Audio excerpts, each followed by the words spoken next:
નમસ્કાર. આજે આપણે એક એવી સિસ્ટમની વાત કરવાના છીએ જે આપણા રોજિંદા જીવન પર મતલબ કે સીધી અસર કરે છે. બિલકુલ. આપણા ગામની પંચાયતથી લઈને શહેરની મહાનગરપાલિકા સુધી હા, ગુજરાત સરકારની પરીક્ષાઓની જે લોકો તૈયારી કરી રહ્યા છે એમના માટે તો આ વિષય ખૂબ જ મહત્વનો છે. પણ ઘણીવાર કેવું થાય કે પુસ્તકોમાં આપેલી માહિતી થોડી સૂકી લાગે, સાચી વાત છે. યાદ રાખવામાં પણ અઘરી પડે. હા, બસ એ જ. એટલે જ આજે આપણો હેતુ એ નથી કે ખાલી કોણ શું છે એ જાણી લઈએ, પણ આખી સિસ્ટમ એટલે કે આ બધું કામ કેવી રીતે કરે છે એ સમજવાનું છે. બરાબર. આપણે આખી રચનાને એક સામાન્ય નાગરિકની નજરે જોઈશું. ધારો કે તમારા ગામમાં પાણીની સમસ્યા છે, તો તમે કોની પાસે જશો અને એ સમસ્યાનું સમાધાન કયા લેવલ પર થશે? ચાલો, આ એક આખી સફર પંચાયતી રાજના પાયાથી જ શરૂ કરીએ. બહુ સરસ વિચાર છે. તો ચાલો શરૂ કરીએ સૌથી નાના પણ કદાચ સૌથી મહત્વના એકમથી, ગ્રામ પંચાયત. બરાબર.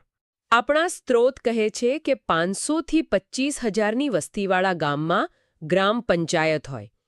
એમાં 8 થી 16 સભ્યો હોય અને વડાને સરપંચ કહેવાય. પણ મારો સવાલ એ છે કે અહીં અસલી સત્તા કોની પાસે હોય છે? ચૂંટાયેલા સરપંચ કે પછી સરકારી અધિકારી? જુઓ, આ જ આખી સિસ્ટમનો સૌથી રસપ્રદ મુદ્દો છે. ગ્રામ પંચાયતમાં જેને બે મુખ્ય ધ્રુવ છે. અચ્છા. એક છે સરપંચ, જે લોકોનો અવાજ છે, લોકોએ ચૂંટેલા પ્રતિનિધિ, અને બીજા છે તલાટી કમ મંત્રી. હા, તલાટી. જે સરકારની આંખ અને કાન છે, સરકાર દ્વારા નિયુક્ત થયેલા વહીવટી અધિકારી. ગામના વિકાસના નિર્ણયો સરપંચ અને સભ્યો લે, પણ એને સરકારી નિયમ મુજબ અમલમાં મૂકવાની જવાબદારી, હિસાબો રાખવાની, મહેસૂલ ઉઘરાવવાની, એ બધી જવાબદારી તલાટીની છે. એટલે કે એક લોકશાહી પાસું અને બીજું વહીવટી. આ બંને વચ્ચે તાલમેલ કેવી રીતે સધાય છે? શું એમાં ક્યારે મતભેદ નથી થતો? મતભેદ તો થાય જ, અને સાચું કહું તો એ જ એક સ્વસ્થ લોકશાહીની નિશાની છે. સાચી વાત. સરપંચ ગામ લોકોની માંગણી અંચો કરે, જેમ કે ચાલો ગામમાં નવો રસ્તો બનાવીએ. પણ તલાટીએ જોવું પડે કે એના માટે બજેટ છે કે નહીં, સરકારી ધારાધોરણોનું પાલન થાય છે કે નહીં. ઓકે. આ બંને વચ્ચેનું જે સંતુલન છે ને, એ જ ગામના સુશાસનની ચાવી છે. અને આ જ સિસ્ટમને વધુ મજબૂત કરવા સરકારે સમરસ ગ્રામ પંચાયત જેવી યોજના પણ શરૂ કરી છે. હા, આના વિશે મેં સાંભળ્યું છે. જો ગામમાં ચૂંટણી વગર મતલબ સર્વસંમતિથી સરપંચ અને સભ્યો નક્કી થાય તો સરકાર વિકાસ માટે અલગથી અનુદાન આપે છે. બિલકુલ. આનો હેતુ તો સારો લાગે છે, ગામમાં સંપ જાળવી રાખવાનો. હેતુ ચોક્કસપણે ઉમદા છે. ગામડાઓમાં ચૂંટણીને લીધે જે વિખવાદો થાય છે એ ટાળવા અને વિકાસ પર ધ્યાન કેન્દ્રિત કરવા માટે આ એક સારું પ્રયાસ છે. પણ કેટલાક વિશ્લેષકો એવી પણ ચિંતા વ્યક્ત કરે છે કે ક્યારેક સર્વસંમતિના નામે ગામના અમુક પ્રભાવશાળી લોકો જ પોતાનો દબદબો કાયમ રાખે છે. અને કોઈ નવો કે નબળો અવાજ કદાચ ઉભરી નથી શકતો. એટલે પરીક્ષાના દૃષ્ટિકોણથી આ બંને પાસા સમજવા ખૂબ જરૂરી છે. બરાબર. તો ગ્રામ પંચાયત ગામના પ્રશ્નો ઉકેલે, પણ એવા પ્રશ્નોનું શું જે એક કરતાં વધુ ગામને અસર કરતા હોય? દાખલા તરીકે, જેમ કે બે ગામને જોડતો કોઈ ખરાબ રસ્તો હોય અથવા આખા વિસ્તારમાં સિંચાઈના પાણીની સમસ્યા હોય. તમે બરાબર મુદ્દા પર આવ્યા. બસ અહીંથી જ પંચાયતી રાજના બીજા સ્તર એટલે કે તાલુકા પંચાયતની ભૂમિકા શરૂ થાય છે. અચ્છા. તાલુકા પંચાયતનું કામ જ આ છે. એકથી વધુ ગામોના સામૂહિક પ્રશ્નો અને વિકાસના કાર્યોની દેખરેખ રાખવી. એની બેઠકો 16 થી 32 સુધીની હોય છે. અને સ્ત્રોત મુજબ એમાં 50% બેઠકો મહિલાઓ માટે અનામત હોય છે. હા, અને આ એક ખૂબ જ મહત્વની વાત છે. અને અહીં વહીવટી વડા કોણ હોય છે? શું અહીં પણ સરપંચ જેવું કોઈ પદ હોય? હા, અહીં ચૂંટાયેલા સભ્યો પોતાનામાંથી તાલુકા પંચાયત પ્રમુખ અને ઉપપ્રમુખને ચૂંટે છે. પણ વહીવટી ધરી સંભાળવા માટે રાજ્ય સરકાર તાલુકા વિકાસ અધિકારી એટલે કે ટીડીઓની નિમણૂક કરે છે. ટીડીઓ. ફરીથી અહીં પણ એ જ સંતુલન જોવા મળે છે. પ્રમુખ રાજકીય નેતૃત્વ પૂરું પાડે છે અને ડીડીઓ વહીવટી કુશળતા. ડીડીઓ જ આખા તાલુકાનું બજેટ તૈયાર કરાવે છે અને સરકારી યોજનાઓનો અમલ સુનિશ્ચિત કરે છે. અને આ પિરામિડમાં સૌથી ઉપર આવે છે જિલ્લા પંચાયત. એનું મુખ્ય કામ શું છે?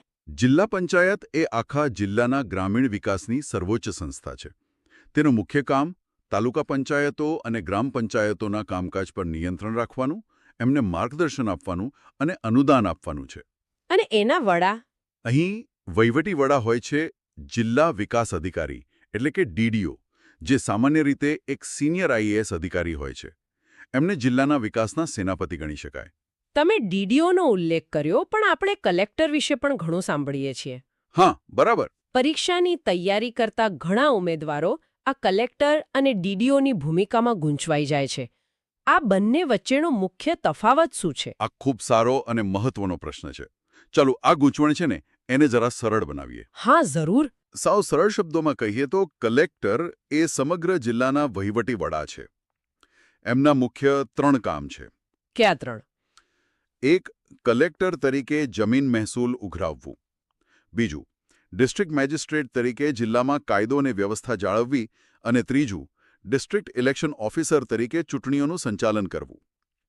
તેઓ જિલ્લાના વહીવટ અને વ્યવસ્થાના રાજા છે. અને ડીડીઓ એમનું શું? જ્યારે ડીડીઓ જે છે એ જિલ્લા પંચાયતના મુખ્ય કારોબારી અધિકારી છે. એમનું કાર્યક્ષેત્ર સંપૂર્ણપણે વિકાસ પર કેન્દ્રિત છે, ખાસ કરીને ગ્રામીણ વિકાસ. એટલે કે શિક્ષણ, આરોગ્ય. બરાબર. શિક્ષણ, આરોગ્ય, સિંચાઈ, રસ્તાઓ જેવી પંચાયત હસ્તકની તમામ પ્રવૃત્તિઓનું સંચાલન ડીડીઓ કરે છે. તો કલેક્ટર આખા જિલ્લા પર નજર રાખે છે, જ્યારે ડીડીઓનો સીધો સંબંધ પંચાયતોના વિકાસ સાથે છે. બરાબર, સમજાઈ ગયું. અને આ જ માળખામાં મામલતદાર ક્યાં બંધ બેસે છે? બરાબર. જેમ જિલ્લામાં કલેક્ટર, એ જ રીતે તાલુકામાં મામલતદાર. તેઓ તાલુકાના મહેસૂલી વડા છે અને તાલુકાના કાર્યપાલક મેજિસ્ટ્રેટ તરીકે પણ કામ કરે છે. એક મિનિટ, આ કાર્યપાલક મેજિસ્ટ્રેટ શબ્દ થોડો ભારે લાગે છે. એનો વ્યવહારમાં શું અર્થ થાય? હા, ચાલો એને સાવ સહેલી ભાષામાં સમજીએ. એનો સરળ અર્થ એ છે કે મામલતદાર પાસે કેટલીક નાની નાની ન્યાયિક શક્તિઓ હોય છે. એટલે કે એ જજ નથી? ના, એ કોર્ટના જજ નથી, પણ વહીવટી સ્તરે કાયદો અને વ્યવસ્થા જાળવવા માટે નિર્ણયો લઈ શકે છે. જેમ કે કોઈ તહેવાર દરમિયાન શાંતિ જાળવવા માટે આદેશ આપવો, કલમ 144 લાગુ કરવી. અચ્છા. કે કુદરતી આફતથી વખતે લોકોને સુરક્ષિત સ્થળે ખસેડવાનો હુકમ કરવો. આ બધી સત્તાઓ એમને કાર્યપાલક મેજિસ્ટ્રેટ તરીકે મળે છે. ખૂબ સરસ. તો આપણે ગ્રામીણ વહીવટની આખી રચના લગભગ સમજી લીધી. પણ જ્યારે ગામડું મોટું થઈને શહેર બને, ત્યારે શું? આખી સિસ્ટમ કેવી રીતે બદલાય છે? સારો સવાલ છે. ત્યારે આપણે પંચાયતી રાજમાંથી શહેરી સ્થાનિક સ્વરાજ્યની સંસ્થાઓ તરફ આવીએ છીએ, જેની શરૂઆત થાય છે નગરપાલિકાથી. ઓકે. સામાન્ય રીતે 25,000થી વધુ વસ્તી ધરાવતા શહેરોમાં નગરપાલિકાની રચના થાય છે. અહીં પણ વસ્તીના ધોરણે વોર્ડ પાડીને દર 5 વર્ષે ચૂંટણી થાય છે. અને ચૂંટાયેલા સભ્યો પ્રમુખ અને ઉપપ્રમુખને ચૂંટે છે. બિલકુલ. તો અહીં વહીવટી પાંખ કોણ સંભાળે છે? શું અહીં પણ ટીડીઓ જેવો કોઈ પદ છે? હા, નગરપાલિકાના જે વહીવટી વડા છે એમને ચીફ ઓફિસર કહેવામાં આવે છે. એમની નિમણૂક પણ રાજ્ય સરકાર જ કરે છે. એટલે ફરી પાછું એ જ સંતુલન. બરાબર. ફરી એકવાર ચૂંટાયેલા પ્રમુખ અને નિયુક્ત ચીફ ઓફિસર વચ્ચે સત્તા અને જવાબદારીનું સંતુલન. અને મોટા શહેરો જેમ કે અમદાવાદ, સુરત, વડોદરા, ત્યાં તો મહાનગરપાલિકા હોય છે? હા. તેના વડાને મેયર કહેવાય છે. અહીં શું અલગ છે? મહાનગરપાલિકાનું માળખું વધુ જટિલ અને એમ કહી શકાય કે શક્તિશાળી હોય છે. 75,000થી વધુ વસ્તી પર તેની રચના થઈ શકે છે. અહીંના રાજકીય વડા મેયર હોય છે, જેમનો કાર્યકાળ આપણા સ્ત્રોત મુજબ 2.5 વર્ષનો હોય છે. પણ અહીંના અસલી વહીવટી પાવરહાઉસ છે મ્યુનિસિપલ કમિશનર. પણ એક મિનિટ, મેયરનો કાર્યકાળ ફક્ત 2.5 વર્ષ.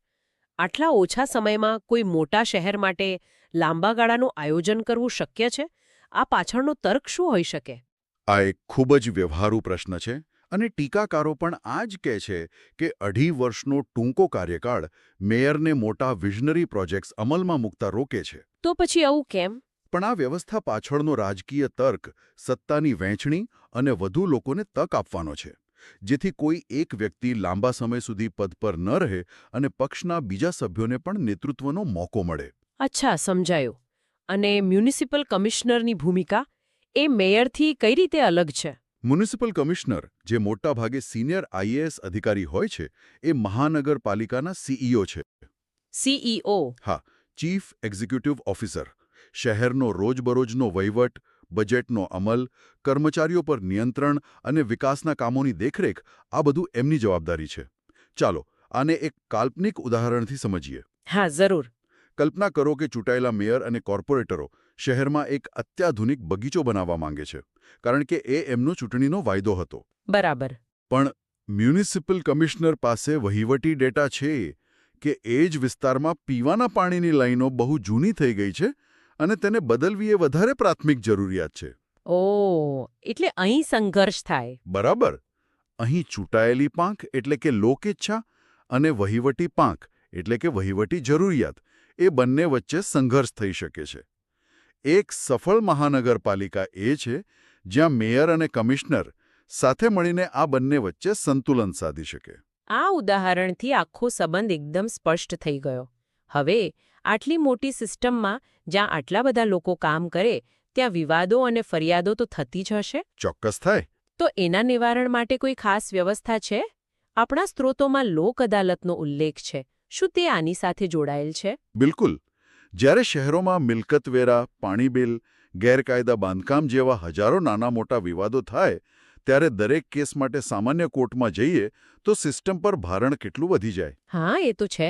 અહીં લોક અદાલત એક અદ્ભુત ભૂમિકા ભજવે છે. તે કોર્ટની બહાર સમાધાન દ્વારા વિવાદ ઉકેલવાનું એક મંચ છે. એટલે કે એક પ્રકારની ફાસ્ટ ટ્રેક જસ્ટિસ સિસ્ટમ? હા, પણ એનો અભિગમ અલગ છે. અહીં કોઈની હાર કે જીત નથી થતી, કોઈની પણ નહીં. અચ્છા. બંને પક્ષોને સાંભળીને વકીલો અને ન્યાયાધીશ એક સમાધાનકારી ઉકેલ સૂચવે છે જે બંનેને મંજૂર હોય. આનાથી સમય અને પૈસા બંને બચે છે. અને એનો ચુકાદો? સૌથી મહત્વની વાત, લોક અદાલતનો ચુકાદો અંતિમ ગણાય છે. એની સામે અપીલ થઈ શકતી નથી, કારણ કે એ બંને પક્ષોની સંમતિથી જ આવ્યો હોય છે. વાહ. આ રીતે સ્થાનિક સ્વરાજ્યની સંસ્થાઓ અને નાગરિકો વચ્ચેના નાના મોટા વિવાદોનો ઝડપથી અંત લાવી શકાય છે. તો આજની આ સમગ્ર ચર્ચા પરથી એક વાત સ્પષ્ટ થાય છે કે ગુજરાતની સ્થાનિક સ્વરાજ્યની વ્યવસ્થા એક પિરામિડ જેવી છે. ગ્રામ પંચાયત પાયામાં અને જિલ્લા પંચાયત ટોચ પર. બરાબર. અને એવી જ રીતે શહેરોમાં નગરપાલિકા અને મહાનગરપાલિકાનું માળખું છે. અને આખા માળખાનો સાર એ છે કે દરેક સ્તરે લોકશાહી અને વહીવટ વચ્ચે એક સુંદર સંતુલન રચવામાં આવ્યું છે. એક તરફ લોકો દ્વારા ચૂંટાયેલા પ્રતિનિધિઓ છે જે જનતાની આકાંક્ષાઓનું પ્રતિનિધિત્વ કરે છે, અને બીજી તરફ સરકાર દ્વારા નિયુક્ત અધિકારીઓ છે જે સુનિશ્ચિત કરે છે કે કામ નિયમો, કાયદા અને નીતિઓ મુજબ જ થાય. આશા છે કે આ ઊંડાણપૂર્વકની સમજ પરીક્ષાની તૈયારીમાં માત્ર તથ્યો ગોખવાને બદલે વિષયને મૂળથી સમજવામાં મદદ કરશે. કારણ કે હવે પરીક્ષામાં વિશ્લેષણાત્મક પ્રશ્નોનું મહત્વ વધી રહ્યો છે. ખરું ને? બિલકુલ. અને આ બધી રચનાઓને કાર્યો સમજ્યા પછી એક વિચારવા જેવો પ્રશ્ન એ પણ છે કે શું ટેકનોલોજીના આ યુગમાં એક સામાન્ય નાગરિક પોતાના સ્માર્ટફોનનો ઉપયોગ કરીને આ સ્થાનિક સંસ્થાઓના કામકાજમાં વધુ પારદર્શિતા અને જવાબદારી લાવવા માટે કેવી રીતે ભાગીદાર બની શકે છે? આ પ્રશ્ન કદાચ ભવિષ્યના વહીવટની દિશા નક્કી કરી શકે છે.